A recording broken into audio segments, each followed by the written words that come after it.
Anotimiririrewo muno mugredora medu tinoingwa nenhamo, hatina kana anotibatsira kana rufu kana chii. Mbere hadzina anochengeta kana mawidho haana kana anochengeta. Handizivi kuti purezidendi vedu vanozviziva here kuti ndozviri kuitika kuno kunze kuno. Zara hatimboda kuti vanhema kana vese vari kupaza vainzara. Saka ma-MP nemakansera anofanirwa kunge aripo achiti tikatavapo zvichemo voiswawo kumusoro. Kana vari kansera ndambobvira ndausangana navo kana rumwe musi vanga vari partisan zvazvisarose kunyangwe vanga vari weMDC but vanga vapartisan vanga vakangomirira kubato rani kubato ravo vamwe vanhu general public aiwa handidi kunyepa hatinambobvira tasangana navo segeneral public maviews evamwe kana kuti in general kuti vanhu vari kuti chii hatinambobvira tasangana nazvo. Apo neapo zvinoti affect nekuti somehow representation yavo tinenge tichiida but nedzimwe dzenguva futi tinozoona kuti zvakangonaka kudai vanga vasipo nekuti chiyamuro chaicho kwatiri tanga tisingachione kwavari. Inini hangu zvinoti affecta because munzvimbo medu anga kutosimudzira zvimwe zvinhu zvangowanda kunge masoweges zvangosiyana-siyana. Because hakuchina representation zvese zvinoitika zvinotidarika in every sector zvadarika vanhu hakuchina unodzoka kuvanhu achitaura kuti zvakamira so tangove mumba isina kana baba ndo mamira zvakaita kususpendwa kwema-by-elections handioni chiri chinhu chakanaka nokuti it's an infringement on the people's rights. Kana pasina munhu panofanira kuvhotewa gap rofiliwa zvino kana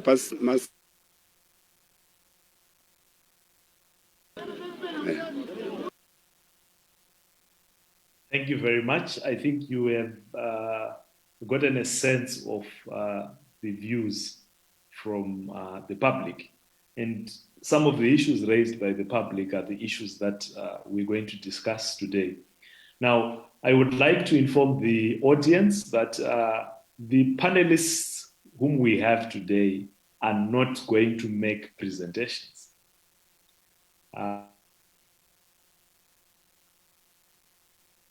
And they would be allocated a maximum of 5 minutes per question.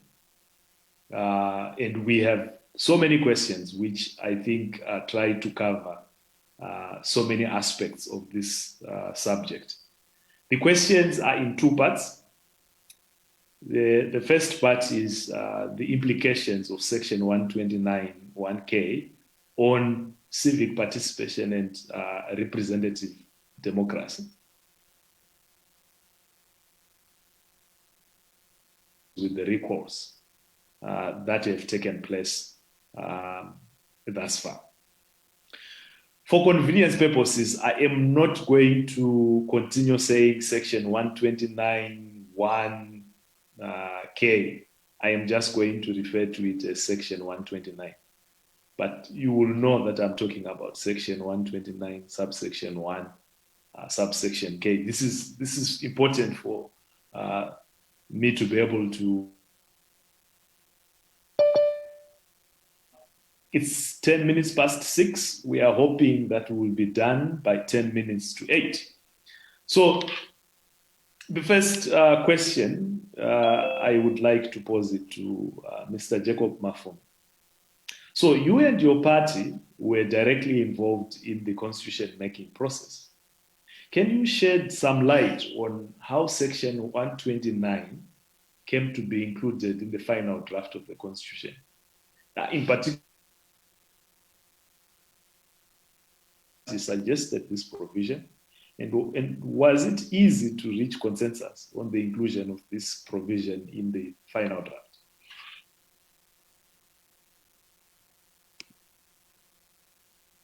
Mr. Mafume?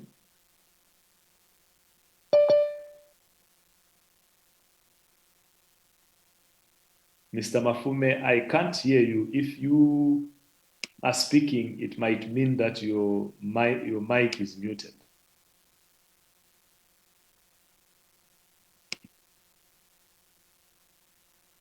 Okay, I think we'll go back to Mr. Mafume when he has sorted, I think, the technological issues that he may be experiencing. I will, for now, put Mr. Gutu on the spotlight. So, as someone who recently joined ZANU-PF, is there consensus within ZANU-PF? Could you give us whether there is consensus within ZANU-PF, especially amongst the ZANU-PF MPs, that Section 129 should remain part of our law? Mr. Gutu.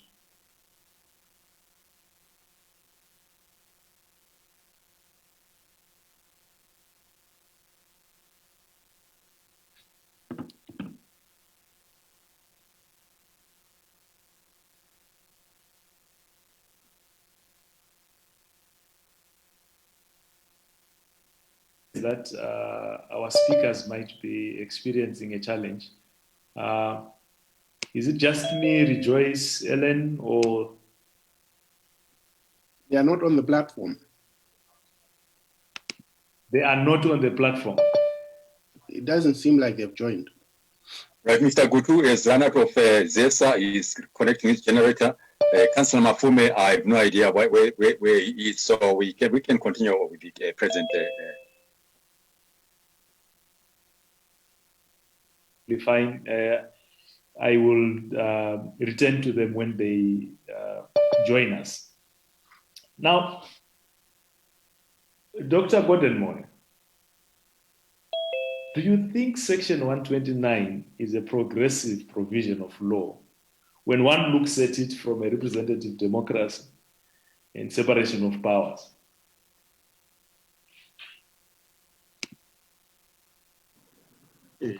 Thank you.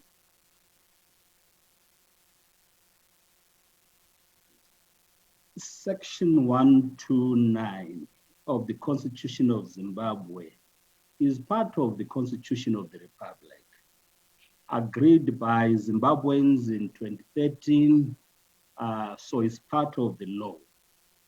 But at the personal level, as Gordon, I have questions, I have queries, I have reservations on this, in the sense that the electorate, the citizens, the people themselves who elect members to parliament, to the council, to the senate, have no role when these people are de-recognized by their own parties and when they are expelled. There is no consultation, there is no provision for the electorate to say something, to express their views. We have a member of parliament elected according to the constitution by 15,000, 20,000 people. But when his or her leadership decides that this person is no longer representing the interest of the party, not the interest of the citizens, not the interest of the public, not the interest of the nation, but the interest of the party. And then the individual is recalled without consultation with him or her, without the consultation of the electorate. So I have a reservation. I do not think it is progressive. This provision came to being, came to force during the time of were trying to protect their turfs. Each party wanted to protect its members at that time to avoid floor crossing. So at that time, perhaps it was seen to be serving a purpose. But on a Hindu side, if you had to ask me, even by then, if on a Hindu side, if our Hindu side was our first side, I was not going to accept our. But unfortunately, it is there now. Given an opportunity, it is one provision for me that the citizens of Zimbabwe must rethink, because it disenfranchises the electorate, the public, citizens who are left without any representation, because each constituency must be represented in parliament, in the council chambers. The people must be represented. And if they are not represented in the middle of the pandemic, where the by-elections are either deferred or they are either actually stalled, then there is a big problem. So in a nutshell, Doc, I don't think it is a progressive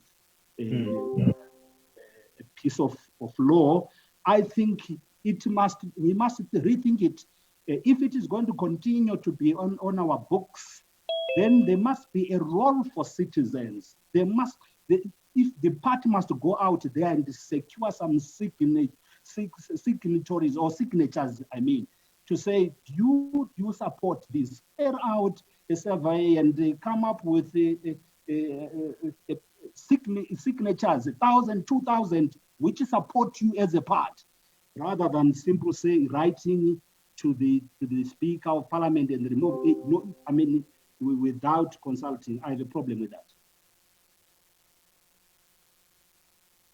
Raising a very critical issue. I think one of the issues that I picked there is that you are making a claim that the parties who negotiated this constitution, insofar as Section 129 is concerned, they made a constitution for themselves rather than the constitution for the country. But let me bring you back to the podium. Dr. Moyo, if I remember, you were part of the government of national unity. Did you have an opportunity to give these views? Thank you, Doc. That's why I said, if my hindsight was my first sight, I would have had a different view then. But at that time, because what was important was to get a new constitution for the country. It had taken a long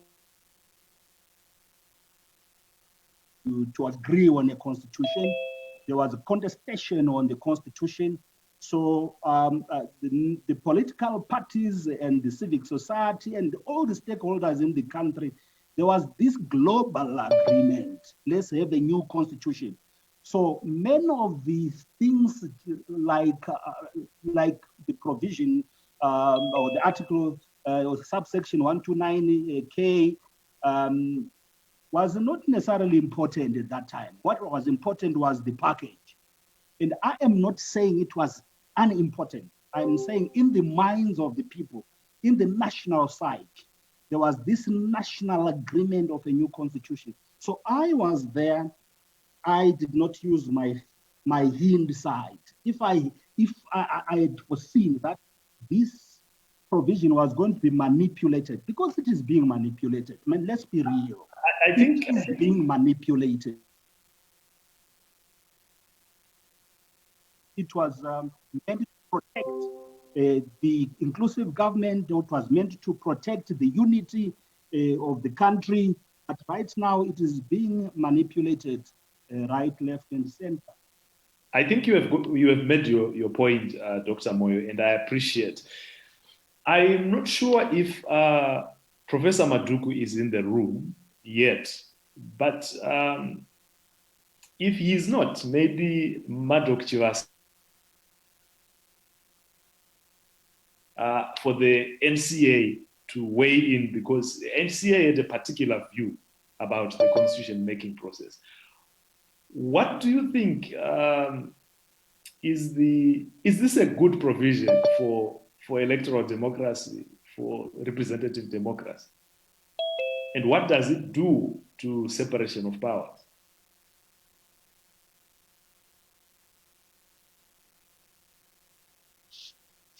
If I may, what the NCA would say about this. Can I proceed? Who is speaking?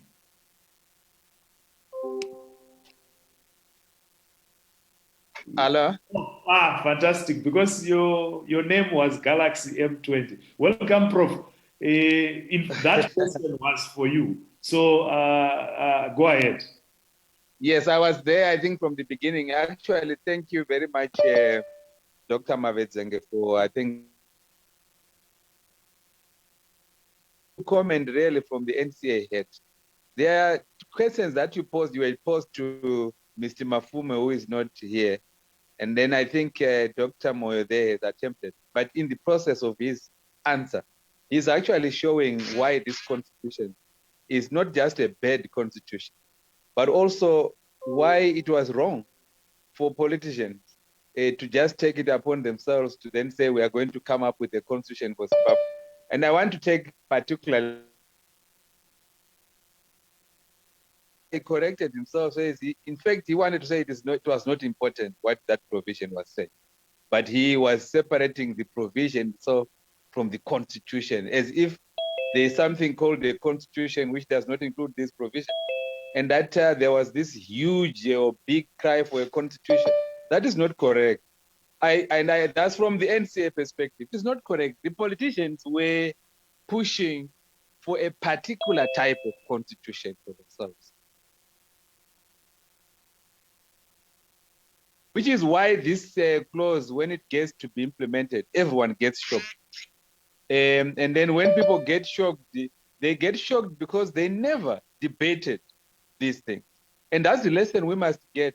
And actually, just for the record, this clause has always been part of the Zimbabwean constitution from 1989. It was actually a provision that we would call it the Tekere clause. It was brought in by President Mugabe to deal and still remained a member of parliament despite leaving Zanu, because the longest house constitution, our independence constitution, did not have such an undemocratic provision. So President Mugabe was shocked to find that Tekere would still sit in parliament. And he is the one who demanded an amendment to the constitution. Unfortunately or fortunately, Tekere himself was not affected by it. The first person who left parliament because of this provision is Munyara Tsukwisai.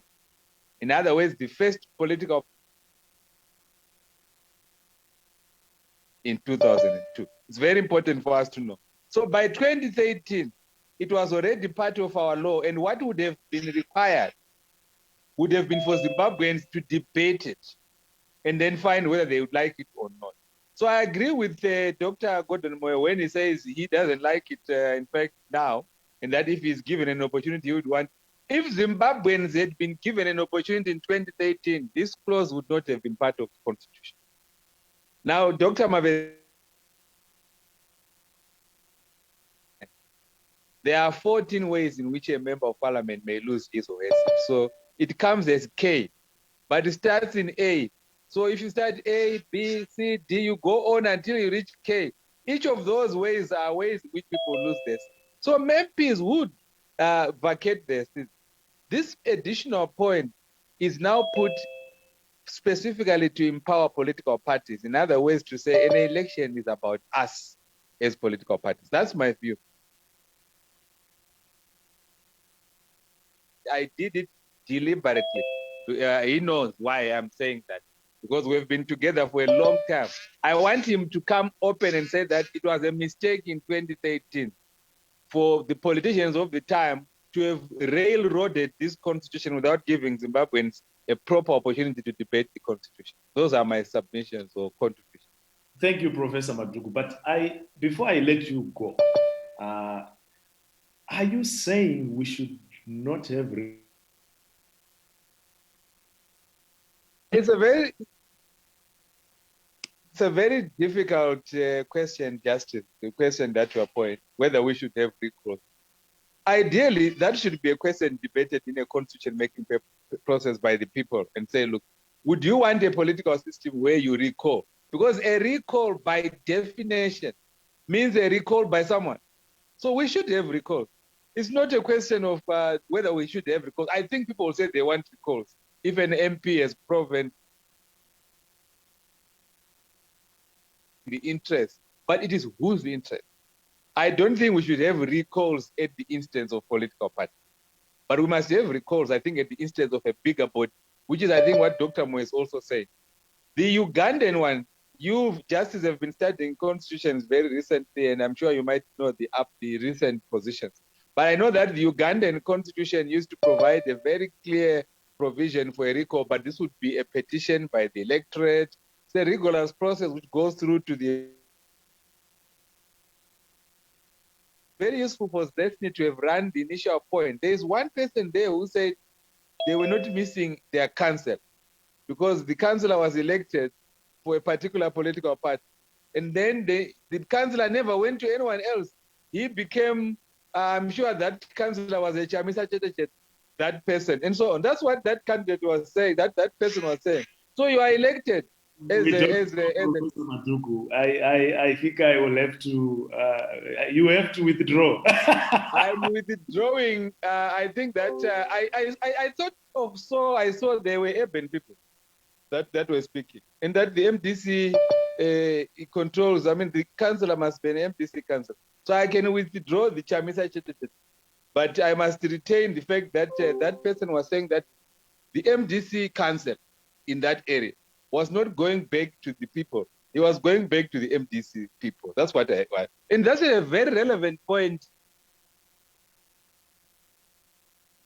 If a recall is at the instance of political party, we also send the message that elections are about political parties. Yet we elect individuals, although sponsored by political parties. Some of them are independent.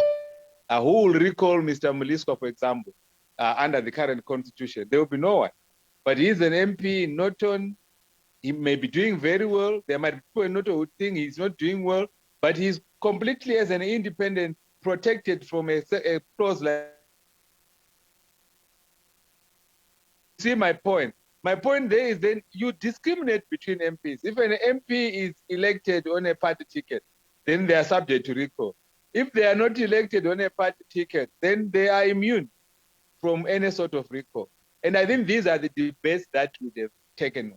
So I agree with you. I withdraw my CCC, but then I would insist in saying that recalls must be there, but it must be at the instance of a body broader than a political party. We'll say it's way back in Parliament. But anyway, that's a conversation for another day. Thank you, Professor Madhuku. Whilst we are there, let me just remind our audience that you can start posting comments and questions in our chat box, as well as those who are following on Facebook. You can do the same. There is someone who is collecting all those comments and questions so that we can channel them to the, if you are comfortable, of course, so that we can also mention your name and be participatory. Namatai, from a civic point of view, I think the politicians have spoken, and there is a scholar who has spoken, Dr. Gordon Moy. But you are a civic leader, so I would like you to share with me of the youth. Do you see any challenges associated with Section 129, 1K? Thanks very much. And definitely, I think the challenges emanating with Section 1K emanate from a deep-seated problem that we have when it comes to developing, legal infrastructure, legal instruments, developing the Constitution. And we see the same behavior being replicated with Amendment Bill number 1, which was yesterday voted for by the Senate. And we also see the same behavior with Constitutional Amendment Bill number 2, which is currently being sponsored by Zanu PF because it favors their political positions. And we understand fully well that whatever provisions are going to be amended under Constitutional Amendment Bill 1 and everyday citizens, irregardless of the fact that you participated in the process of having those positions echoed in the Constitution. Whether or not anyone asked you, whether or not anyone invited you to make a contribution, whatever are going to be the contents of those provisions are going to affect you. So it invites a broader conversation around, do citizens matter in any of these engagements? Or as soon as political parties have the power to do whatever they want, they're just going to do whatever they want, irrespective of what the electorate has to say. So I really appreciate the background that was given by Professor Madhuku, in which he talked about how we had this recalling system coming into effect. Again, it speaks to how it was influenced by a political decision. Someone gets upset and they decide to amend the constitution of the whole country, and it affects everyone. We see this being used with Nyaradzi Gwisai. We see this being used with Arnold Tsung. Conversation around recalls is not one that is very unique. I think it has been happening for the longest time possible, and it's very important for us to understand that because it has been happening for the longest time possible, it's very important for us to appreciate that it's not something that is new, and it's something that will potentially keep on happening. So that having been said, it's important for us as citizens to come to a point where we understand the impacts or the in terms of how they participate in the electoral process. So it's very important for us to understand that because of this recalling system that has happened from 2020 up until now, it has been very unique in the context that people like the amount of people who have been recalled at the same time, there were so many. That's number one. And number two, we saw some sort of seat fraud, some sort of seat to another party, and that became very confusing for a lot of people. I recall having conversations with ordinary people trying to ask and find out, like, what does that mean? Because initially when the recalls used to happen, the seat would go to that party, but now seats are like literally being transferred to another party. And there is a lot of legal meandering that's happening, and citizens don't actually understand what's happening. So this in particular takes away trust from the system on the part of the electorate. It also takes away the integrity of the electoral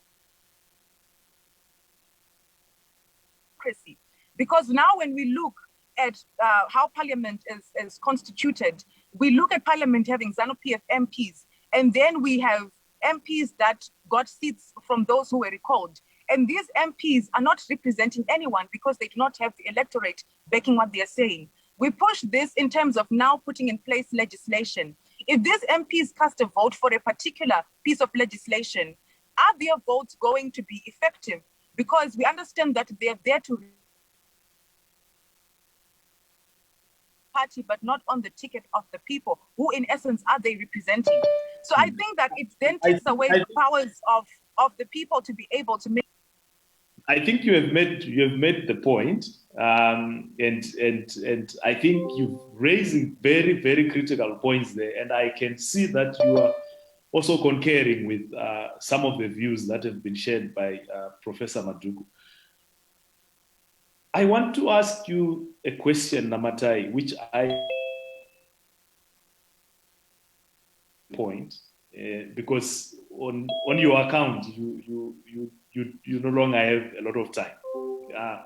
What do you want to happen? What do you think should be done about this provision? It's there in our law right now. What do you think should be done?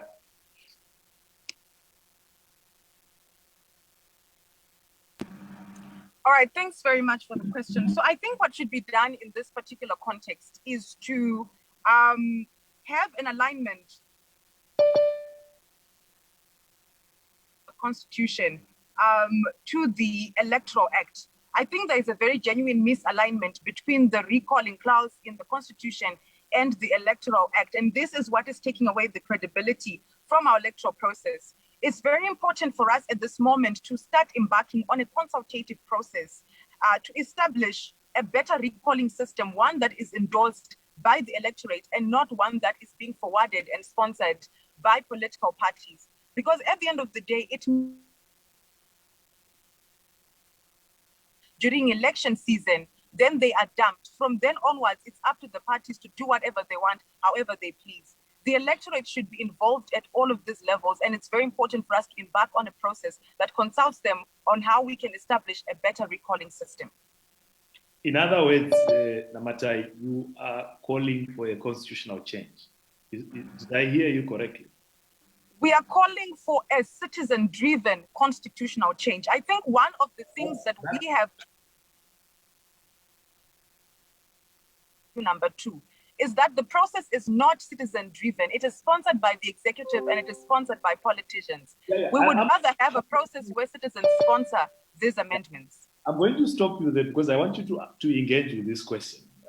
There is a very strong view that I have come across in civil society, which is that at this point, we must not amend the Constitution. We must focus on implementing the Constitution.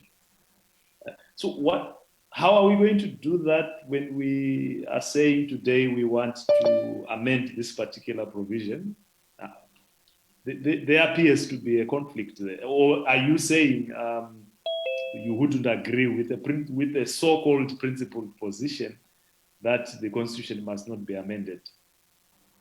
Okay, so I think those are very, very powerful questions that you're asking. And I am one of those, because through implementation, we are able to learn what works and what does not work. And I think this particular provision has been implemented, and we have seen it does not work because it wreaks havoc and it undermines the electorate. Therefore, upon that premise that such has been implemented and we have seen that it does not work, we can actually then have a citizen-driven process of trying to make it into something that works and something that actually serves the people. It is different from those provisions of the Constitution that have not been implemented, and yet already provisions include, that provision that speaks into, the appointment of vice presidents. We have never seen it work, but already it's being chopped out of the Constitution. So I think that the most important thing is to have learned the lessons like we have in this instance, and then amend from an informed perspective. And this is what the broader civic society movement has been echoing out. I hear you very clearly there. I think one of the issues you have raised is perhaps changes to the Constitution is part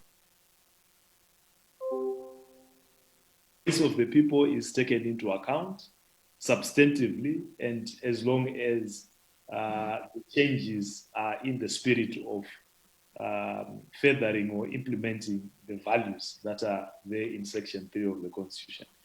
Well,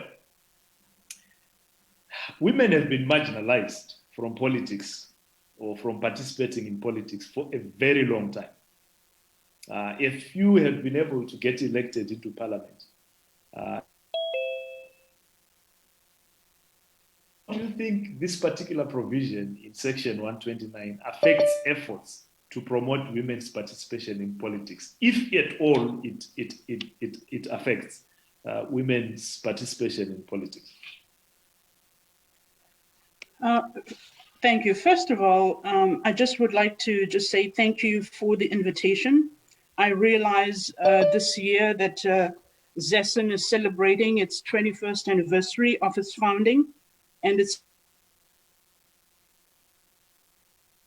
especially in free and fair elections. So I'm very thankful that you reached out to me to be on this panel. I wanted to say that first of all. And if, with your indulgence, I'll get to your question in a minute, but I think because we are discussing these issues of, democracy, representative democracy, and all of these concepts, right, Dr. Mavenzege, so if you could, if I would, I think it's important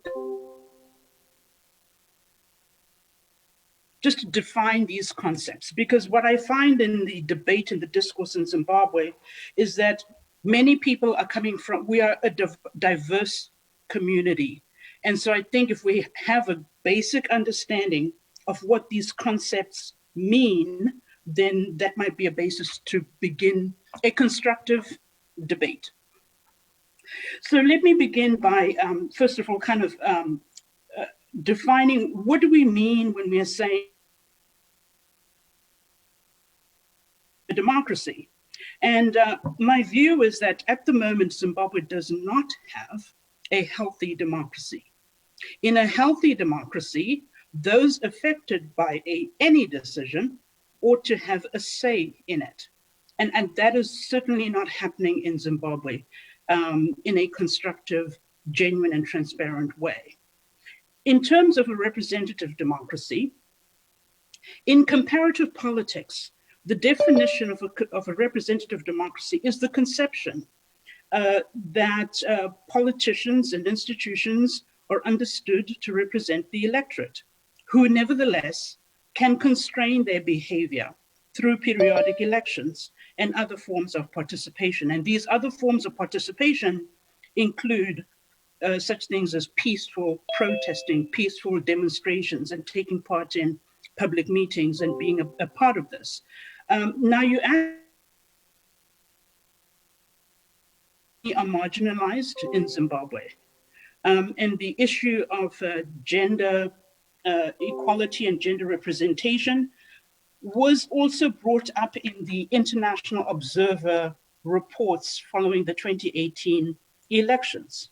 For example, we know that through the direct election in the National Assembly, only 14.74% of the candidates were women. And women were nominated in just 126 seats of the 210 seats. And this was also noted in the EU reports. Anyone can refer to that report. I believe you'll find that information on page 9 of that report. But part of the recommendations that were made were that, in general, the legislative framework for Zimbabwe absolutely needs to be strengthened. Before I go on to, and I know that we have a time limit here, but before I go on to why I think it needs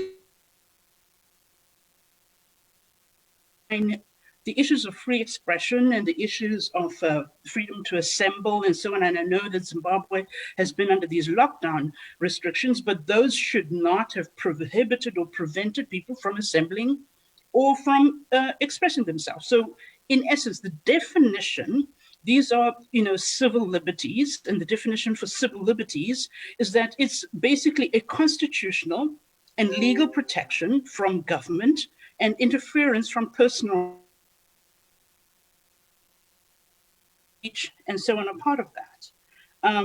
And we see that fractured and extremely weak in the Zimbabwean environment, in the Zimbabwean context.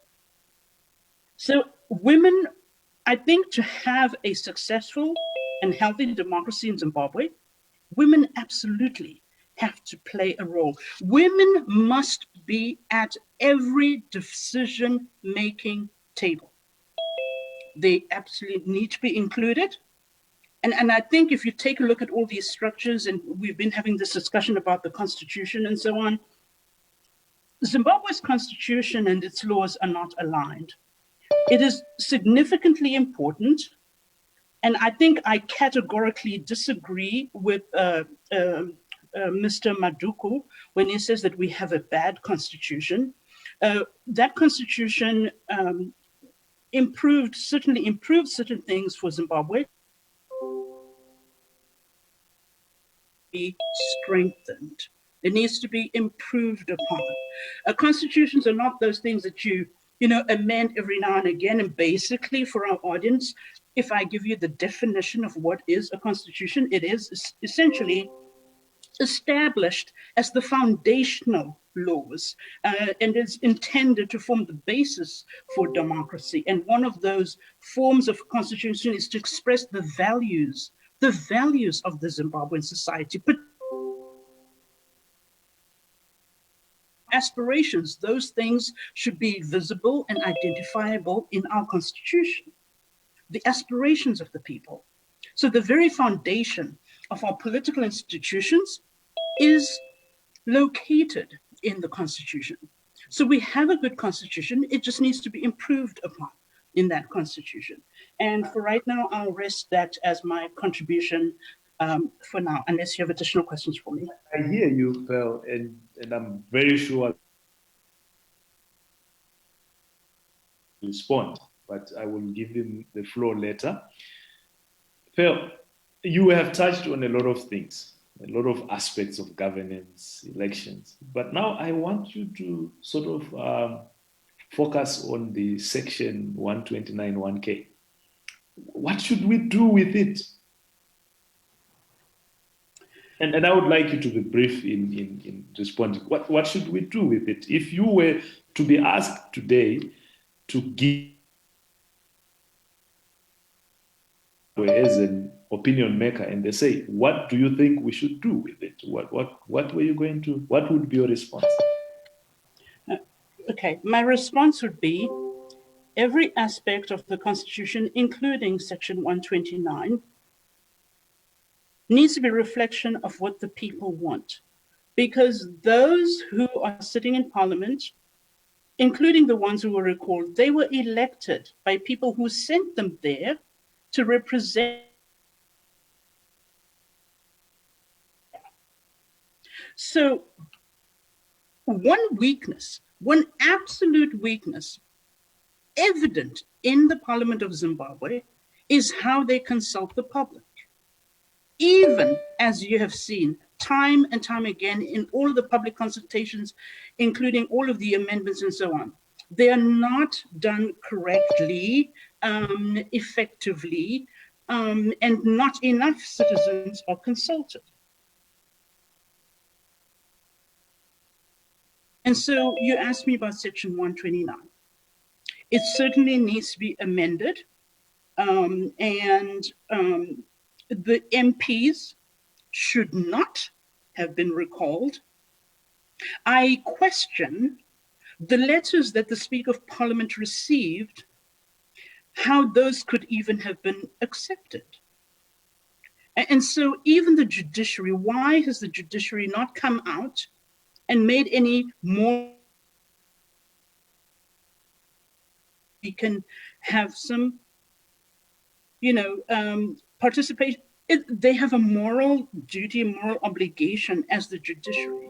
But someone will say the judiciary is a legal duty, not a moral duty. Because you see, you've got these institutions. Yes, they have a legal obligation, but they also have a duty to.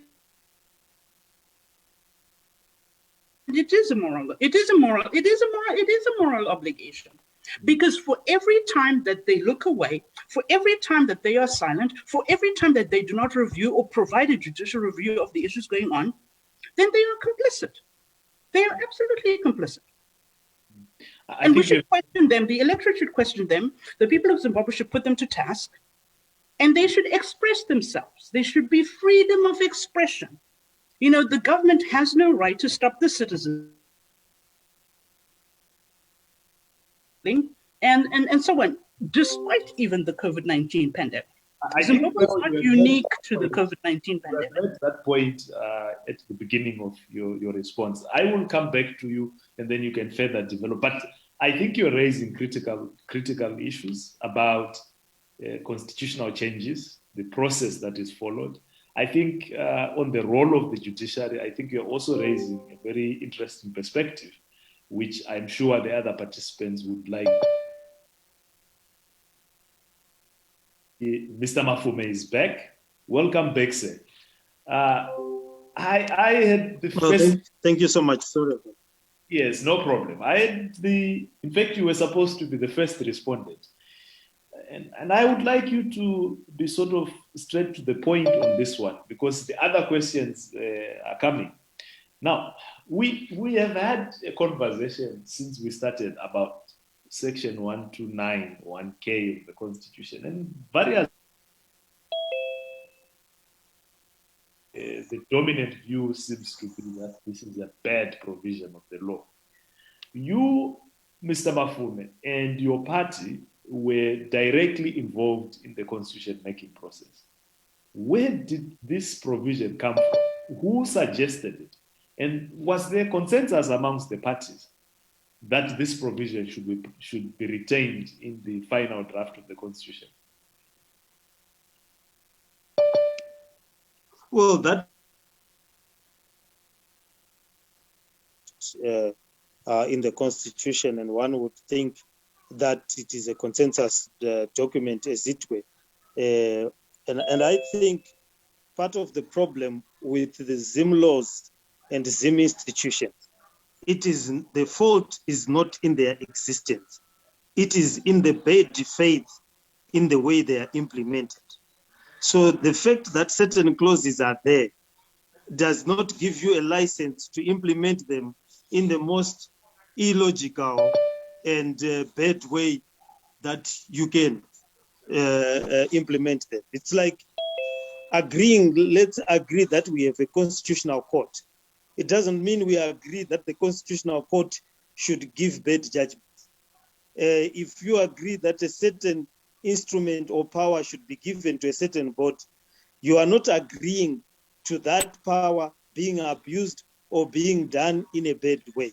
And because otherwise we will create a straitjacket approach to constitutional making, and we remove the fault of whatever someone is doing simply on the basis that, well, it is there in the Constitution, therefore I'm doing it. There are other countries that have operated in a decent manner without even a written constitution. The UK, for example.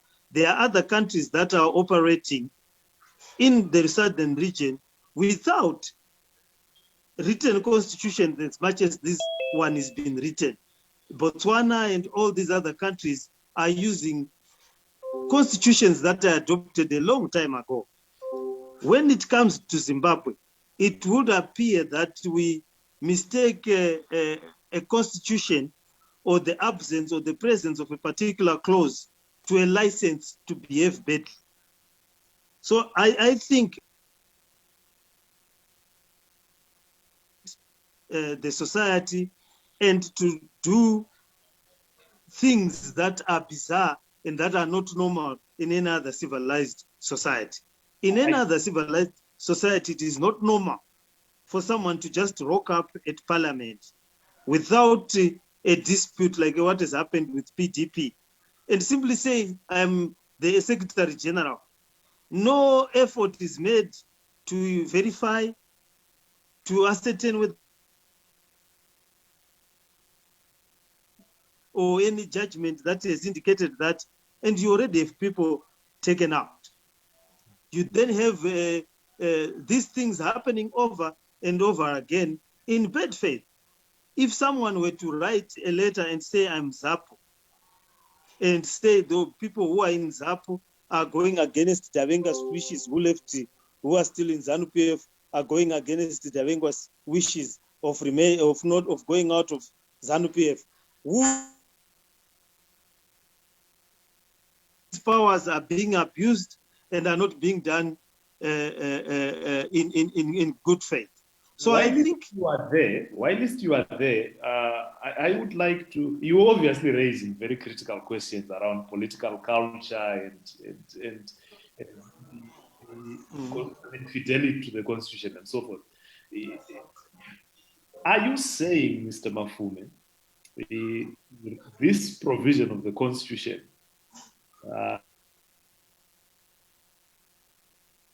hear you about your view that it is being abused? I hear you very clearly. But the other question is, do we need this provision of the Constitution which allows political parties to recall members of parliament without the participation of the electorate? Yeah, well, in its current formulation, it is bad at law. It leaves a lot of discretion. It allows the speaker. It creates a straitjacket. It's actually a bad formulation of an administrative process. There is no administrative justice, the right to be heard, yet it affects someone, not only their political party, but it also affects someone's livelihood and a lot of things that are affected by it. So I think in the manner that it is formulated, it definitely must be amended to allow for, if it is to remain there, there must be a big process. Look at the American Constitution and other constitution, it's normally called a recall process. It is a threshold of voters in your constituents that you must reach. And it is a standard, in some standards, where you are petitioning the recall of a governor or the recall of a particular person, as it were. So I think that it is badly formulated and it should be amended. So I want to ask you a follow-up question before I let you go for now. And I think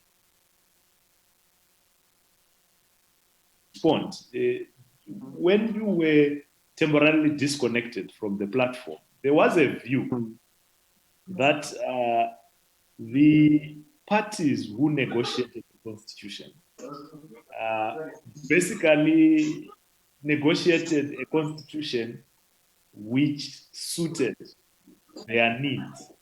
Not the entire constitution, but the view was section 129 actualized because or rather it was retained in the constitution because the parties wanted to protect their turf. What was that the view from the FGC when they were engaged in the constitution making process?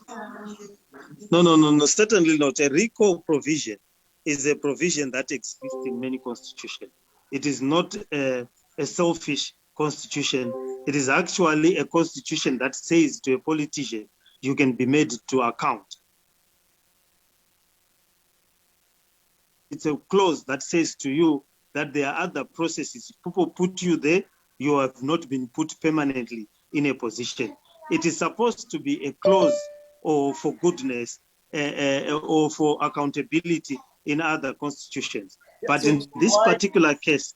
So why didn't you suggest in that format to say this must be formulated in a way which is...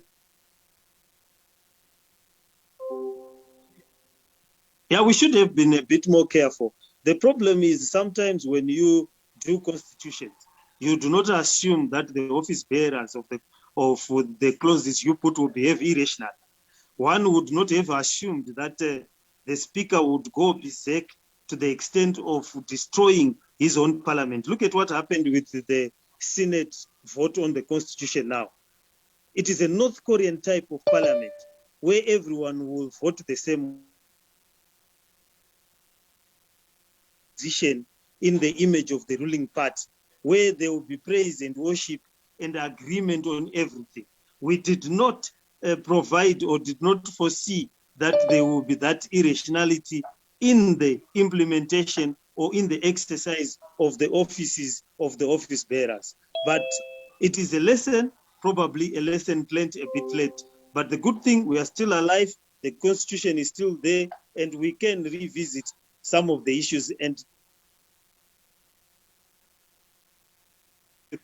of our colleague. Look at the North Korean type of vote, where skiste people agree on one thing except for one. Thank you. It's madness. Thank you, Mr. Mafume. I think you've made the point. And so before I move to Precious Shuba, there is a participant who rose on a point of order. The participant is called Ngomazi. He said, just as an observation, it's transactional Shona only.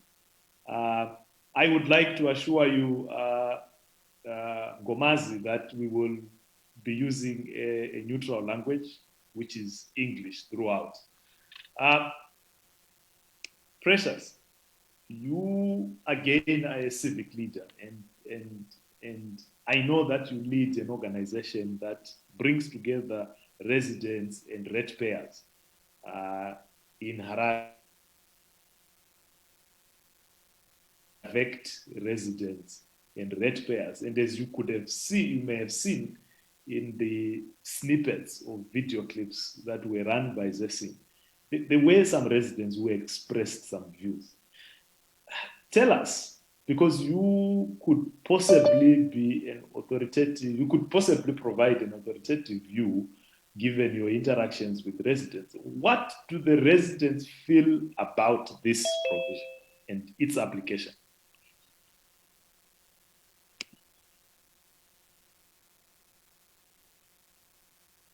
Remember to unmute yourself, Precious.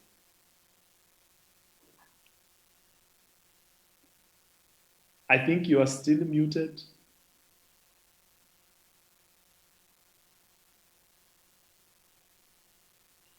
I cannot hear Precious. Is Rejoice, do you hear him?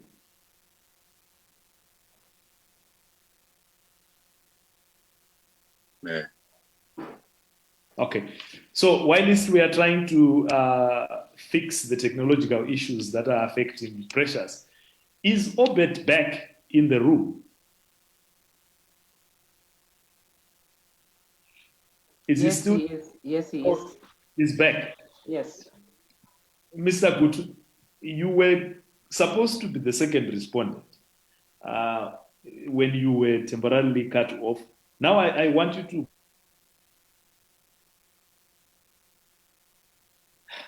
As someone who has recently joined Zanu PF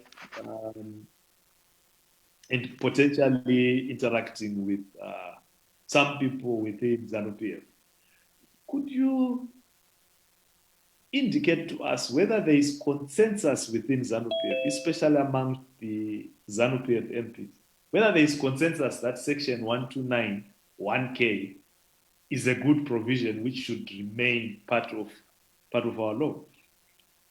Yeah, that's a very good question, Dr. Mawetsenge. Maybe let me just start by clarifying one or two or three issues. You know, I joined just less than a month ago, to be precise, on March the 17th. So I haven't really had an opportunity to interact with legislators on the ZANU PF side of Parliament, on the ruling party side of Parliament.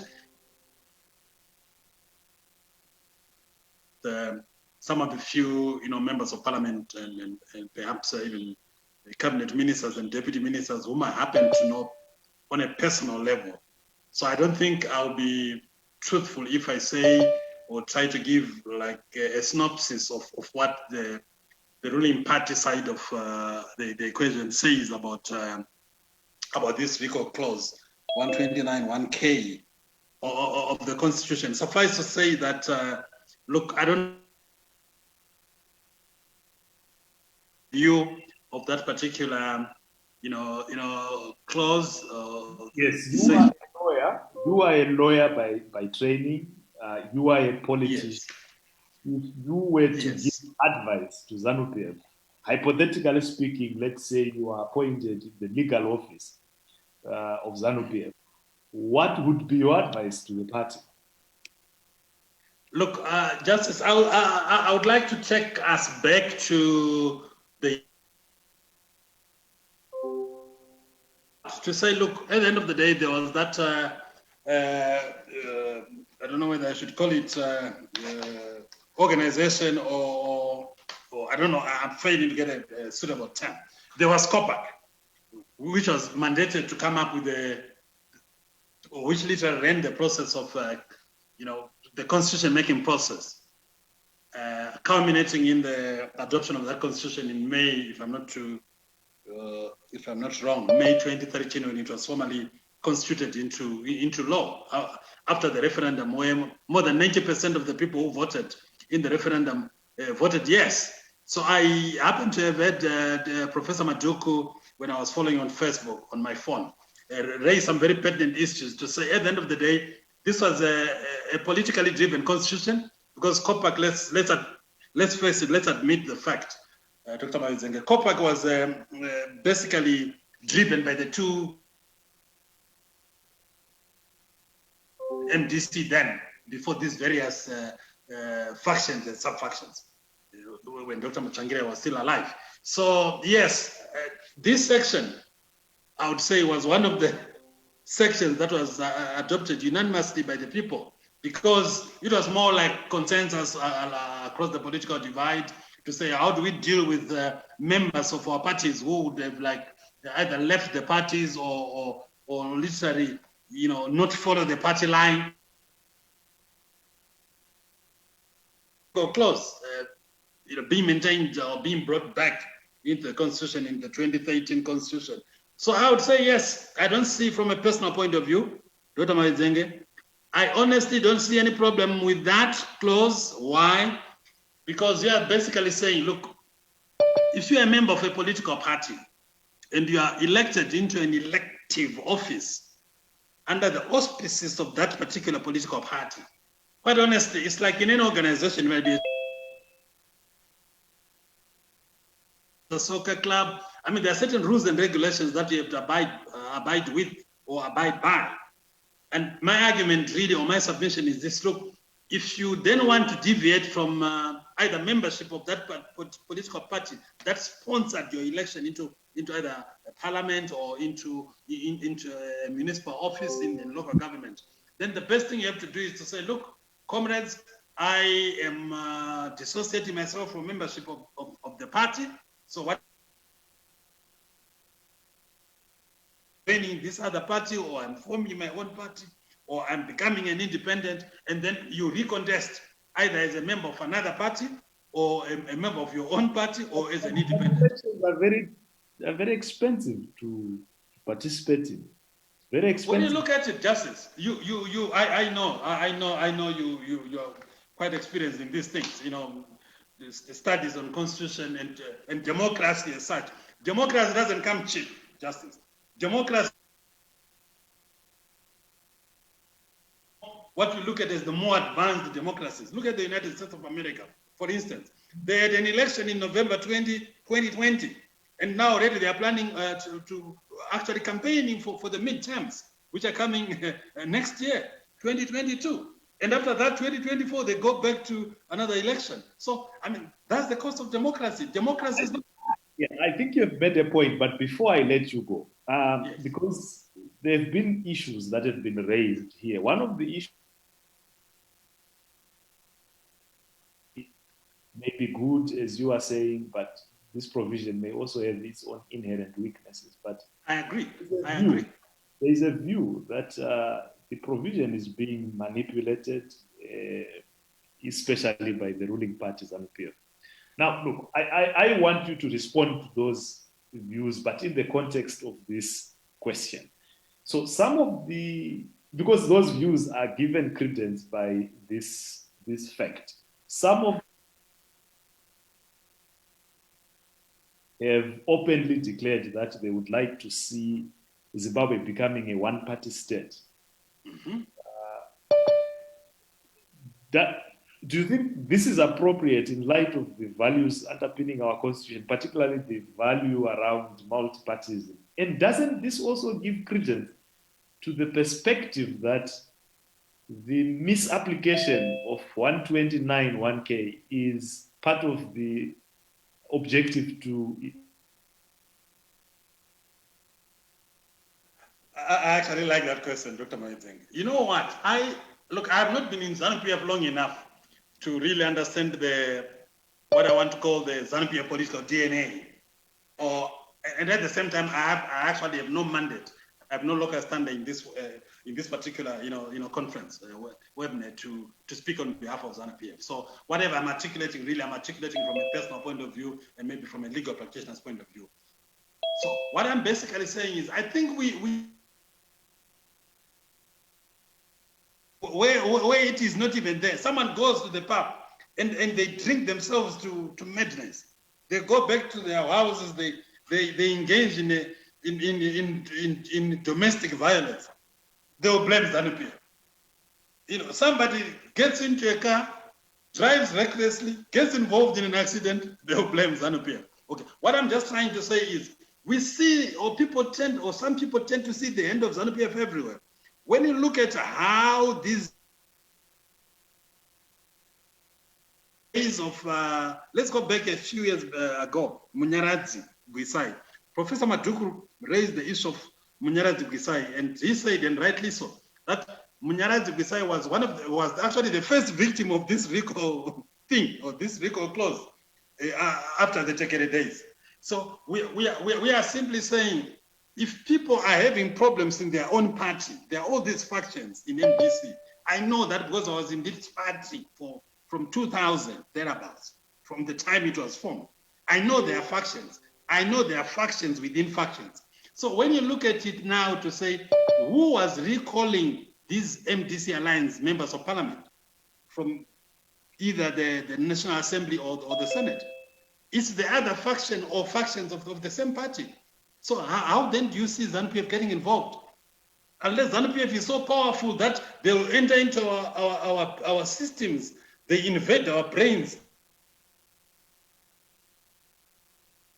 then it's a super party, isn't it? But I don't think they operate that way. I think this is a direct result, Justice, a direct result of factionalism. Factionalism gone awry. So for as long as people are in denial and they see the end of ZANU-PF even when it is not there, they are being in denial. They don't want to accept that factionalism is actually driving the MDC in its various formations. I think you've made the point. I don't want to lose this thread that you have started, and I'm sure Jacob has a response to the issues that you have raised. But I want to bring in Professor Madhuku so that you can sort of respond to some of these issues. But there is a question here from Arthur Chagadama, who says, why does the Speaker of Parliament accept a recall request without giving the affected person the opportunity to defend himself or herself? Surely, Prof, there is the ode alteram partem rule, which is here, the other side. Why doesn't that happen? Do you think it should happen? And if it doesn't happen, which I think it doesn't happen, why doesn't it happen? Thank you, Dr. Mavedzenge, for that question. That is, in this question, I would like to draw my answers from what has been coming out, especially from what Jacob was saying, and also from what Obert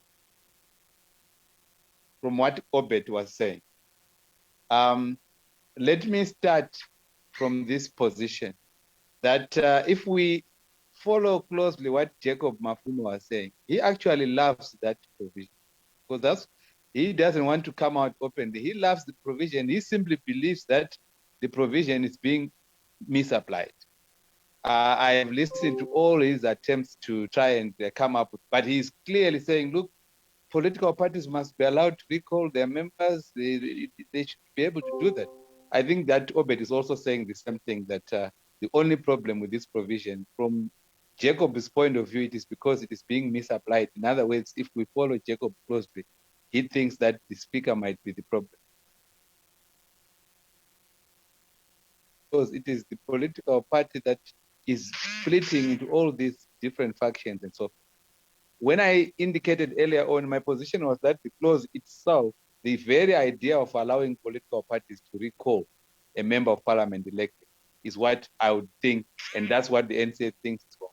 But let me get to the person who has asked that question. Dr. Mavedzenge, I think I should share a personal issue here.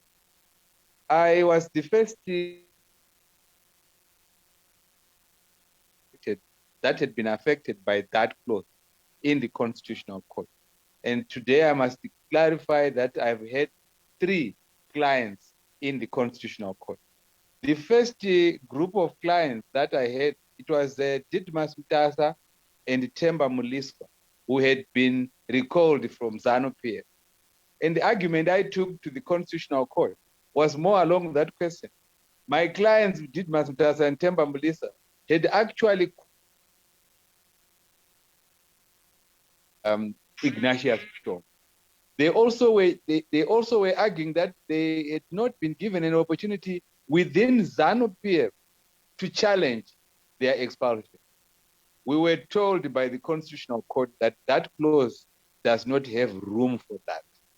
And so the Constitutional Court, in its wisdom, said to Didmas Mtasa and Themba Muliswa, that clause would not wait for you to challenge the Speaker. That's the end of the matter. Then my next clients were Tendai Biti, Miss Matuenga, Sekai Warland, Matsimure, and others, about 21 of them. who had been recalled from parliament by the MDC led by Dr. Morgan Changere. My argument in that case was to say, look, there are two factions of this party. These were calling themselves MDC Renewal. And that the court, the person who wrote that letter at that time was Douglas Monson, who is now president of the MDC. He was writing as the MDC Secretary General. The Constitutional Court, again, 9 judges, said that the Speaker had no business going into that, a whole question. Then the next client of mine was Thokozani Kupe, just before the 2018 election. She had been recalled from parliament by the MDC led by Nelson Chamisa. In that case was that my client is actually the leader, because she was claiming then that she was the lawful person to remain the president. Again, the Constitutional Court said, look, we don't go into those questions. Now, I can go on and on. Now with other clients, they are somewhat different. But the issue that has come out of the Constitutional Court is that the Speaker has no business questioning all those. If he receives a letter which he believes, then the vacancy occurs. So that's why the clause is problematic. Surely, Prof, yes. I will interject you right there. Surely, Prof, are you saying if the Speaker believes, on what basis? On the basis of the letter only? If I write a letter today to the Speaker of Parliament and say, I am acting on behalf of MDCT and recalling Thokozani Kupe from Parliament, would that be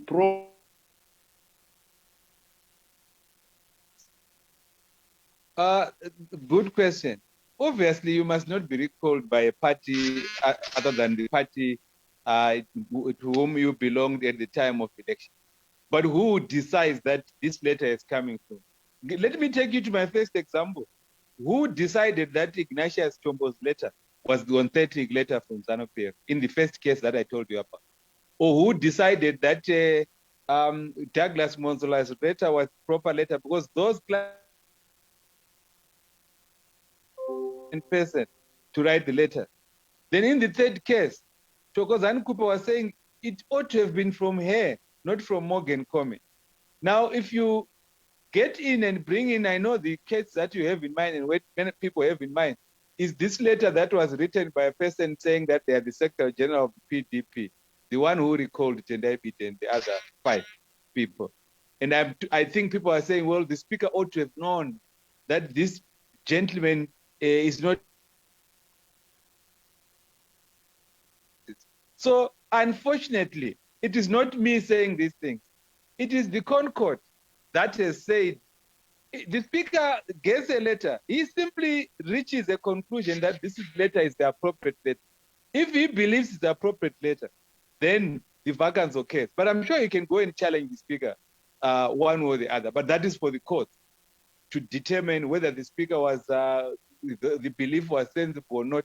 We still haven't taken that angle. It has not arisen in many cases because the cases that have appeared in the courts at the moment, the Speaker's receipt of a letter that he believed to have been the proper letter has been taken. And that is where the issue is. I hope that Zimbabweans realize the difficulty of having a constitutional provision which is dependent on some very difficult interpretation by the highest court. And that is always the problem that we have. So I think I've answered that person to say the courts have told the Speaker not to go into the details that the person who has posed the question wants the Speaker to do. The Speaker believes that he's going in, and in this very unique situation where a letter comes from someone, I think when we went to court in one of the recent cases involving Tapita Kumalo, I think it's Tim Vias. Tim Vias has now joined Zanu. But in that case,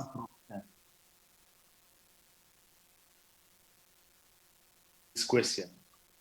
All right, that's fine. Let me just quickly say that one of the judges of the High Court, Justice Mafusire, made the point that you're making, just saying, look, it can't be just any letter, which means that I must advise people, decisions of the courts can be changed. In other words, we can go back to the Concord and convince it that it was wrong. And someone can go back to the Concord. But as things currently stand, the Concord has taken this very inflexible position. He believes it's coming from the proper party. That is the end of the matter. I will come back to Precious and Gordon, but Jacob, can you come back to the podium? Because there seems to be an argument that the MDC invited problems upon itself by not keeping its house in order. What are your views about that? And please. Yeah, no, that is completely wrong. It is always easy to blame the victim of bad decisions. When someone is robbed at night, it is why were you walking at night and not to worry about the robber? Why, if someone steals your votes, your MPs, your councillors, the instinct is to blame the victim. It is easier to blame the victim because probably most of the people who are blaming the victim are afraid of the perpetrator. The perpetrator remains to various parties and even individuals in a small country like ours. Our country has got a victim blaming syndrome where, for example, right now someone tries to steal our money, our councillors, our headquarters, and the solution is that, no, you must change your name. They don't worry about the person who has stolen those things. And I think that no one believes that the speaker is allowed to behave so irrational as he did in the PDP case, that he receives a letter. He makes no inquiry as to whether this letter is coming from the genuine person or not. The mere fact that a letter has been stamped by his registry springs him into action. How do you run such important institutions on such flimsy and discretionary basis where there could be no basis clear, and it is a departure to the many judgments that have come out from the courts that have been parroting that position, that you could just simply get a letter and you do that. And it's not for us to blame. It is the perpetrator who is twisting the issues and creating an irrational situation where we have a ruling party trying to create an opposition in its own image and even creates a pollard where everybody takes turns doing just now, where he can no longer see anything wrong that ZANU-PF has done, but probably everyone else who has been fighting ZANU-PF has been wrong when they get killed, when they get injured, and when they get jailed. They are probably very wrong to be in that situation. I think you have made the point about the blaming the MDC when you feel that the MDC is the victim in this situation. Because I want you to respond to, from a democracy and public policy point of view, I want you to respond to the issues that have been raised by Obert, Jacob, and Professor Madhuku. But for now, Precious, the issues that are being brought onto the table by Obert, Jacob, and Professor Madhuku, these are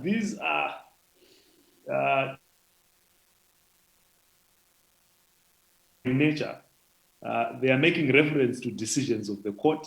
But what does the court of public opinion say from your interaction with the residents? What do they feel about this provision and about its application?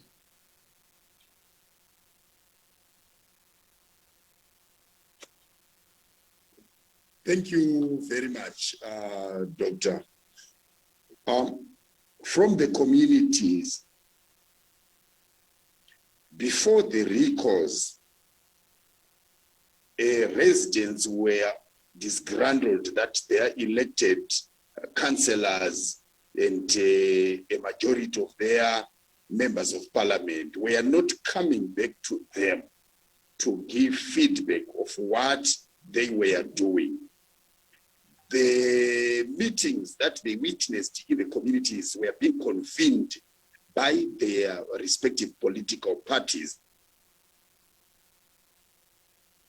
Official, the policy maker, instead of respecting the role of the citizen, the ratepayer, they were going to their party executives in the communities and not giving feedback to the ratepayers. So the second thinking is that the recalls are most unfortunate. They have disrupted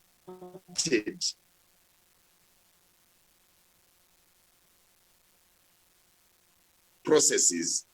Now, in Harare, for example, we have 21 councillors who were recalled to late. So it means a total of 23 vacancies exist in Harare, and they are not represented.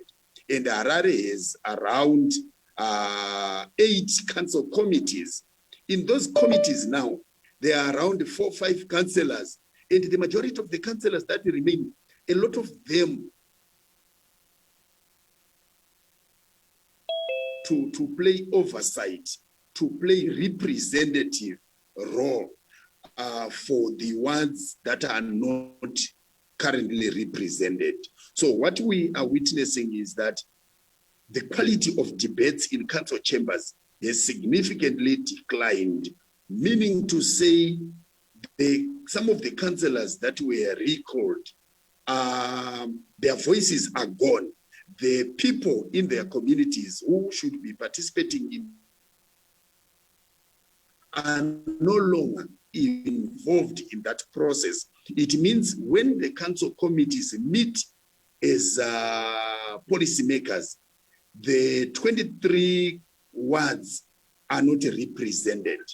And this inadequacy has crippled the oversight role of council over the executives. And as you might be aware, in Harare, they don't have directors. Most people are in acting.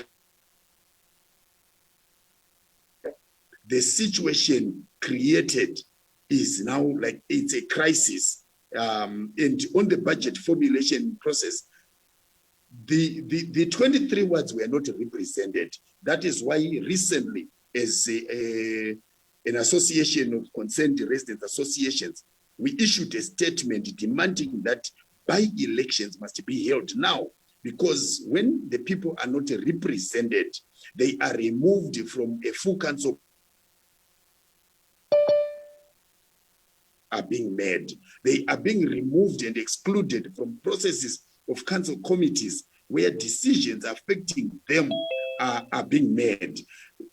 So this is an issue, but in about 13 wards, we had good councillors who were convening feedback meetings, engaging with the ratepayer. But in the most of the wards, there are 46 wards in Harare,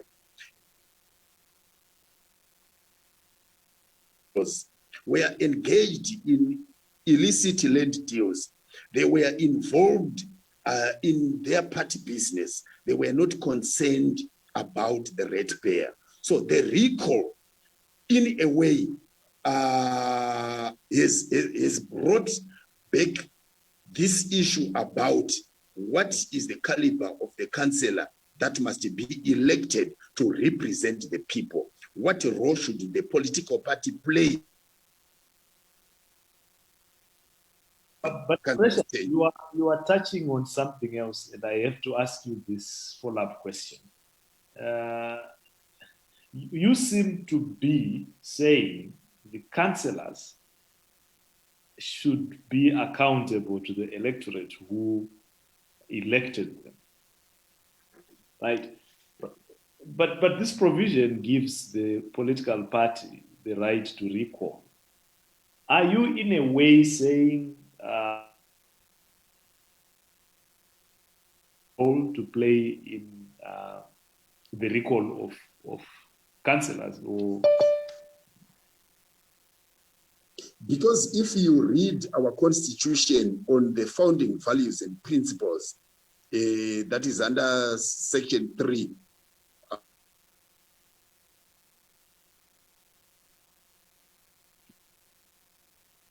I think you were frozen. You were frozen, Precious. I think you were frozen. Maybe somebody can help him to get his voice back. Gordon, you are a democracy scholar and practitioner. So, Precious is back. Did you want to? Because you had frozen. Yes. Yes. I wanted to say, if you check our constitution in terms of section 3, subsection 2, and then BH, on founding values and principles, it states that there must be an electoral system as one of the principles, an electoral system based on adequate representation of the electorate. Our argument as residents is that there is an inadequate representation of the voters, of the electorate.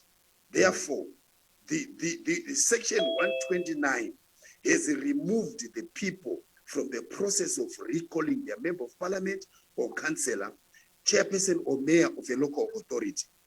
Yet, as a founding value, there must be adequate representation of the electorate. In a sense, the electorate must play oversight over the role of political parties, because the political parties are made up of people who vote. But you are seeing they are separating the people from their elected representatives.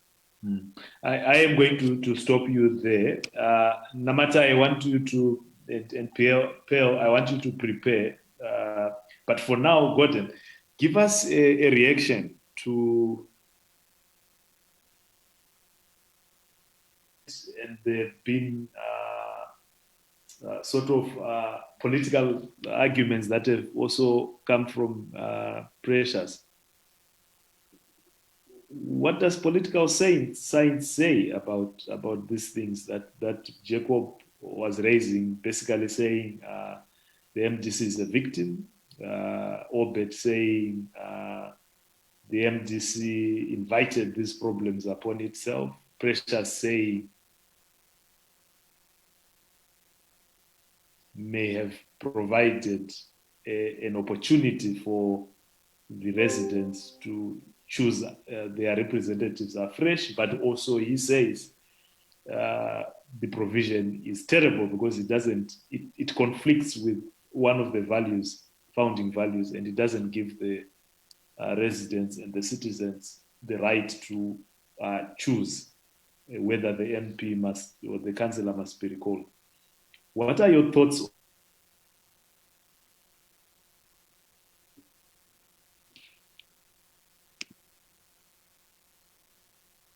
Don't forget to unmute yourself, Dr. Gordon Moy. Thank you, Dr. JM. Let me put on the table 3 or 4 key points that I think are important for me. And these are the bottom lines for me, the B lines for me. I concur, number one, Section 129K of the Constitution of the Republic of Zimbabwe is bad. I concur with those. And for a number of reasons which have been already said, and one of them is the peripherization of the citizens. No role in the recall. I must restate that. It's so fundamental because our electoral system in Zimbabwe is not a party list. Whilst members of parliament belong to a party, they are also equally elected as individuals. They have got constituencies, they have got wards. Yes, they belong to a party, but unlike in South Africa, where everybody belongs to a party, no constituents, we have a constituency.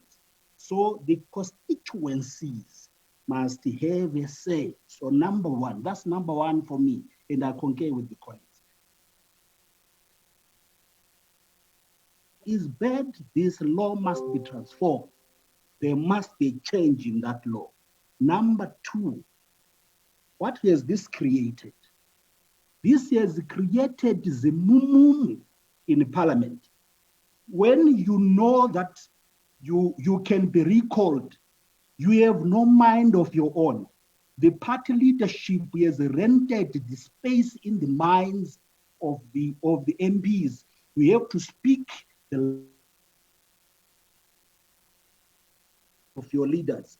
You do not have your own thoughts, because if you express your own views, your own understanding, and you diverge from your party on the basis of principle, on the basis of the issues that resonate with your constituents, you run the risk of being recalled. So what do we have? We have members of parliament who cannot stand. That's why you can have Mliswa there, raising the issues. The clouds, simply because he cannot be recalled by a leadership. No one has rented the space in his mind. So we have got some kind of zimumu that have been created by this kind of a provision. For that basis, it is a bad law. It must be transformed. It must be rethought, not by the leadership of political parties who are the beneficiaries. Whose the beneficiaries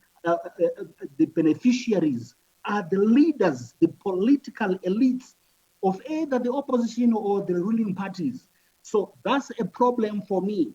We need to have a constitution that takes into account the roots of the grassroots, not just the top of the grassroots. So on that basis, for me, that is a bad law. I agree with those also. The tendency towards building a one-party state. And this clause is one of the building blocks of constructing a one-party state. The country is molding itself along the Beijing model, the Chinese model, where the Chinese Communist Party, the Politburo, is in charge of the country. The decisions are made there, and there are no elections done. Politburo of the Chinese Communist Party. Zimbabwe is building itself, molding itself, is taking every step. That's why we have the Chinese footprints in all the sectors of our economy, be it in the infrastructure, agriculture, construction, mining sector, extractive industries. They are everywhere. It's simple because they resonate with the political elite in the country. So I do agree, unless the people of Zimbabwe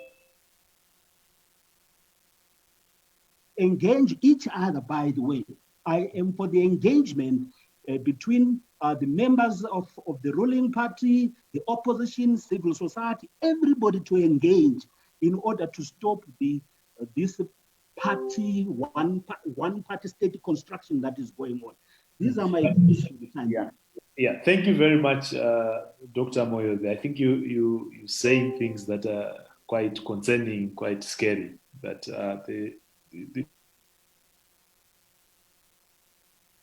that may be very much opposed to what the founding values of the Constitution say.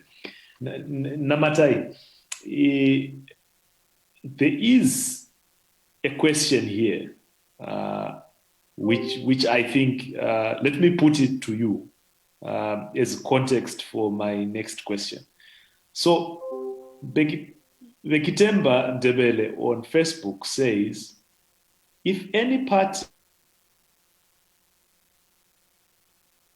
by 1,000 people, I think wanted to say 10,000 people, then one political leader just go to recall a member from another party, beefing up their own desires, then why ask people to vote?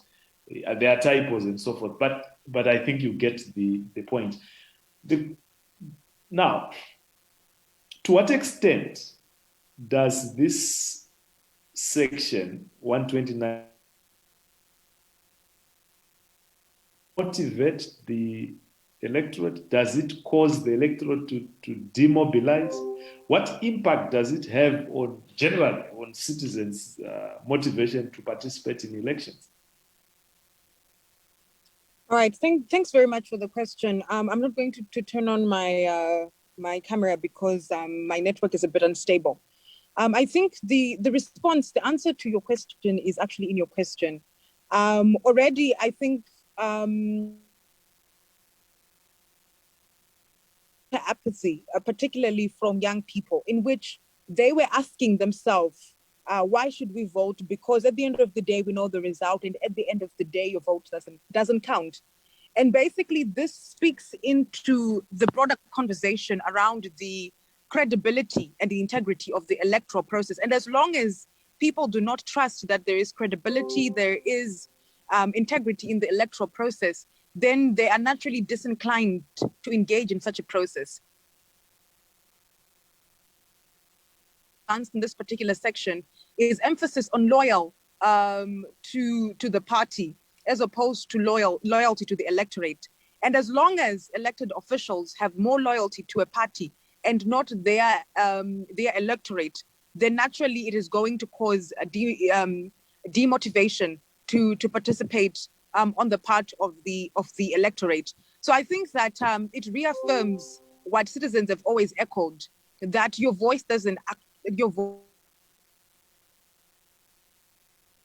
that, particularly in the recalls, because they have really projected that narrative is then solidified by the chaos that is happening that has been caused by the recalls, and it naturally puts people in a position where they are disinclined to engage in electoral processes. No, thank you very much for that. Phil, you and we, colleagues, we are now on a descent. We are now very close to the end. And for those who haven't,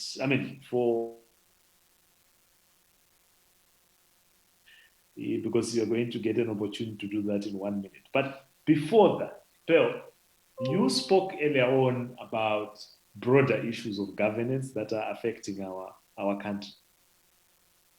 Now, I want to ask you this question. To what extent do you think political culture matters? And when I'm saying political culture, I'm not just talking of the culture of in society as well. Does it matter? And does it influence the way people engage with aspects of the Constitution, including this particular aspect? Does it influence polarization? And what impact does it have in terms of us being able to move forward in the way that Gordon has suggested, which is engagement and so forth?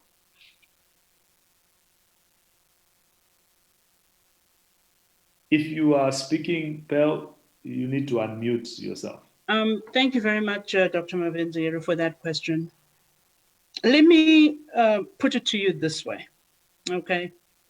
Everything that have been said today in this forum, across the board, from all of the panelists, my co-panelists on the board, and from the questions raised from the participants, point, in my opinion, to one particular that the predatory ZANU-PF regime is now emboldened and distracted by this COVID-19 pandemic and other issues in the political sphere, that you really need to take a look at the fundamental things and what is at the root of the problem here in Zimbabwe. And this addresses specifically not just simply Section 129, but the entire legislative framework.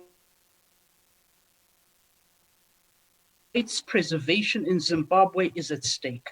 And the government of Zimbabwe is out of its depth, Dr. Mavenzera. This is evident in the discussions that we've had today. I mean, why bind many people for the sake of a few? When we are faced with what we understand to either be, you could call it an evil, we have two options as the electors, as the Zimbabwean citizenry. Compel, two things, persuade or compel. So we're talking about, I've heard questions about why the speaker might accept a letter and all of these things. In comparative politics, there is a political theory, right? And in democratic theory, it's referred to as the chicken and egg problem. In order to have good laws, you need good people.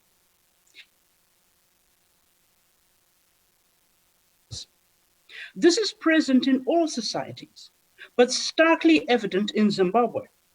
The different Zanu-PF values that we have started to see, those have been replicated in the governance of the country. So if you want to have good laws that create harmony, you need to have good people making those legislative decisions. And in the Zimbabwean context, we need to think like architects. Put the weight of the structure. So activities and actions and decisions by state actors, by the ruling party, ZANU-PF, legislators, cabinet, Mr. Emerson Mnangagwa, at the helm, attempting to lead this country, are evidence that he absolutely understands what his shortcomings are, what the international community requires, what the ramifications of these gaps in law and we debilitates the citizenry. Mr. Mnangagwa is very well aware. Let me go towards your question. Elections. Let me close in just one thing here. Elections invite citizens to choose leader, to register their opinions and how they have performed. We read Constitution first, and I've seen already Zek talking about voter registration and so on. I'll just end with one sentence. Before voter registration, before all of these things can happen, before we can even begin to talk about Section 129 and so on, structural electoral reforms first. Structural reforms first before anything else. The country, Mr. Emerson Mnangagwa, understands full well the country needs structural reforms first. Yeah, I think you have made that point, and it's a very, very significant point. I just want, before I go to this last segment where I want the panelists to give their final thoughts on this, I just want to read this comment. Reason on a point of order. I'm not going to say their name. Here, he or she says, we were told that the voice of the people is the voice of God. Surprisingly, that sacrosanct voice has spoken only to have the councillors and MPs recalled under dubious circumstances. Zimbabweans should then vote for independent candidates. I think, of course, I think there are many issues that are being raised in that comment, and some may agree, some may not agree, and that is the essence of this webinar anyway. Ladies and gentlemen, I would like to thank you for being able to be disciplined throughout and so far. I am going to give each of you exactly 1 minute. It won't be more than a minute to share with us your final thoughts. I am going to start with Professor Madhuku. Professor. Thank you, Justin, Justice, for that, and I think everyone else. My closing remarks, very simple. I believe that Zimbabwe still requires a truly or a genuinely people-driven constitution. As a separate party that pushes for that ideal goal. And all this discussion shows exactly that. And to get a people-driven constitution, it's not just going around to people and asking them what they want. It requires also to raise consciousness, educate each other, debate, and then at the end, come up with an informed position. That would be my conclusion. The recall provision is a typical example of a provision only. And I think that we still require that for the sustenance of our democracy. Thank you very much. Thank you. Especially for staying within 1 minute. Namatai, what are your final thoughts? Okay, thanks very much for that. My final thoughts are basically that a one-party state is not built all at one go. It takes building blocks over time. The Constitutional Amendment Bill 1 and the abductions, the torture, all are building blocks towards the creation of a one-party state. And I think it's high time citizens see the bigger plot and they are in a position to resist. I think that it's very important that we keep organizing and we recognize that our efforts are not in vain. As long as the debates and the discussions are still ongoing, and as long as citizens are putting in place actions and strategies to resist some of these things, then definitely we are going somewhere. Fantastic.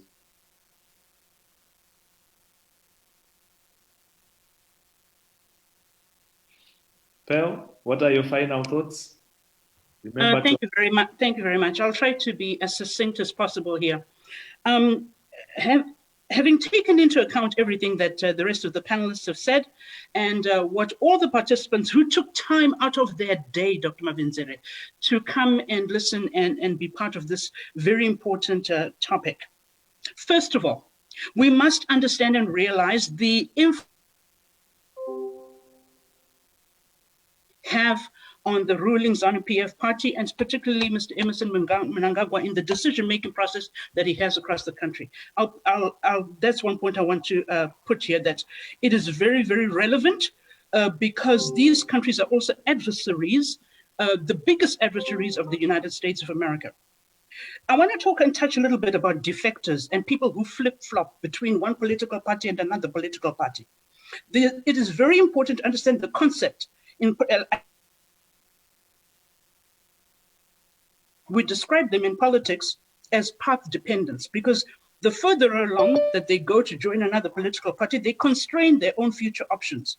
So once you've made the decision, the further along that you go, the harder it becomes for you to change course.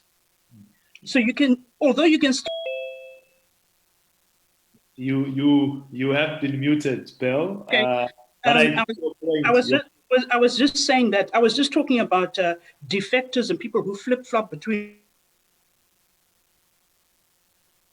in themselves distort some of the conversation that we are having here today. But we did bring in the issues about the judiciary and the judges that we have in the legislative system. 10 seconds. Yes, in 10 seconds. The judges and the judiciary have contributed to the erosion of the rule of law, and they are one of the biggest threats to Zimbabwe's national security. The judiciary is, at the moment, the individuals on those benches are a threat to the country's national security.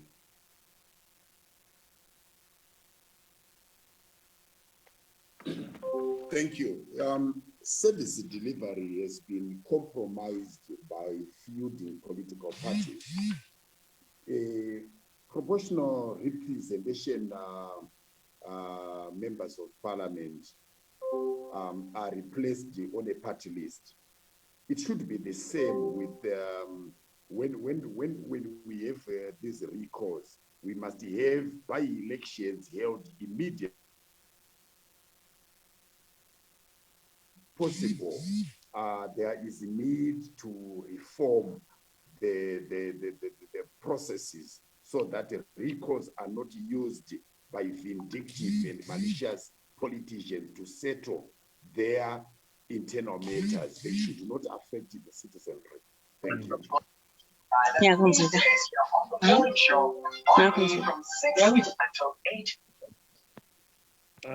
Can you please mute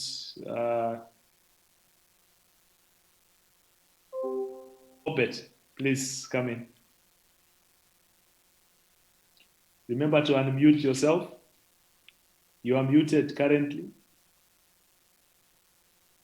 Can you hear me now? Mr. Gutu, yes, we couldn't hear you. Now we can hear you. Yeah, no, thank you very much, Justice. Thank you for that opportunity. Let me just try to wrap up by saying that from where I am, I don't see any problem. I have no problems whatsoever with Section 129, 1K. I think what political parties should know is that themselves to ensure that they are run as better acts. But there's this propensity to always say, because of that section, or because of Zanu PF, or because of these other external factors, we are having these challenges. Quite honestly, when you look at 129, 1K as a clause or as a section in the Constitution, absolutely no problems with that. It is the way how parties fail to manage themselves, how they degenerate internally, having factions within factions. I'm saying so because I'm speaking from a position of knowledge. I have been, like I said, in the opposition parties for more than 20 years, and I know the ins and outs. I know how these factions form themselves. I know how these sub-factions form themselves within factions. So one can go on and on and on. So this continuous propensity or appetite to blame external factors for parties' own failure to manage themselves, these kind of pitfalls, then they really have to better their act and make sure that they are better managed and better run. And let me also go to the issue, the top defectors. I don't know exactly with respect what she was referring to by defectors. When you look at Section 58 of the Constitution of Zimbabwe, it allows freedom of association. Even in the United States where she is, if she knows Donald Trump was a member of the Democratic Party for many, many years, and but he went all the way to become president of the United States of America on a Republican Party ticket. So this issue of defections or moving from one party to another isn't new. It even happens in the United States. So I just wanted to clarify that, to say, and this blame on Russia and China with respect is very unfortunate. I think you've made your point. Right now it's on fire. Mr. Gutu, I think you've made your point, and you can continue to engage. Jacob, I think in all fairness, Mr. Gutu ended up talking for 2 minutes. Jacob, I'm giving you 2 minutes sharp to make your final submissions, and we have to close. Okay. Thank you very much for having us on this panel. We are appreciative, but to get to the point, this is a clause that has been abused. It has been abused to claw back on the victory that the MDC alliance had obtained, and it has been used to create a uniform parliament, devastate councils, remove representation from those areas. And what has happened is that service delivery has suffered. The quality of service from parliamentarians has also suffered. And it will create a uniform political environment or a one-party state. It is not in the interest of this country to create an opposition managed and governed from State House, where people are currently going to defect. If they are not recalled, or if they are recalled, they are now singing praises of the current ruling party. What we require is a fair implementation of the rules. And if we cannot establish that, then it would mean that as Zimbabweans, we will continue to tighten our constitutions until run into thousands and thousands of pages. But we as a country must learn to live as a civilized country, follow the dictates that are clear and have been laid down over the centuries, the rule of law, the right to be heard, the decency in dealing with the opposition. No country has survived by decimating the opposition. However, we are still here. We will continue.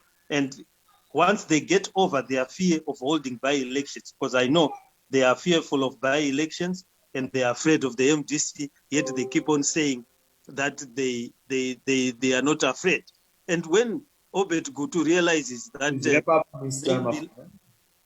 maybe like Trump, if it is his path to the president, good luck to him. The last president could not even find a burial place at the Hirosek. Thank you. Thank you for those submissions. Ladies and gentlemen, I think there are things emerged in this discussion. One is that MPs belong to the people and not the political parties. And there seems to be consensus that people must have a role to play, a stronger role to play when in deciding whether members of parliament should be recalled or not. Of course, I think I must acknowledge that Mr. Gutu had a different view. He thinks that the current provision is okay. Although I think he also acknowledges that there may be some inherent gaps within that provision. The second point is that Section 1291K undermines representative democracy. I think this was sort of a point that was echoed by many panelists and also participants who sent their comment. Then lastly, I think there was an emphasis on the need to engage all stakeholders on this issue going forward. Ladies and gentlemen, we started this webinar with 99 participants. We are ending with 73. I think a job well done to Zesin. Please look forward to next editions of Making Elections Make Sense. I believe that we'd like to thank my fellow panelists for that. The arguments raised in this conversation were difficult, and I can imagine that they made some of the panelists and participants quite uncomfortable, but I think the conversations remained within the confines of civility. I can only hope and pray that this is how we're going to conduct our politics going forward as we seek to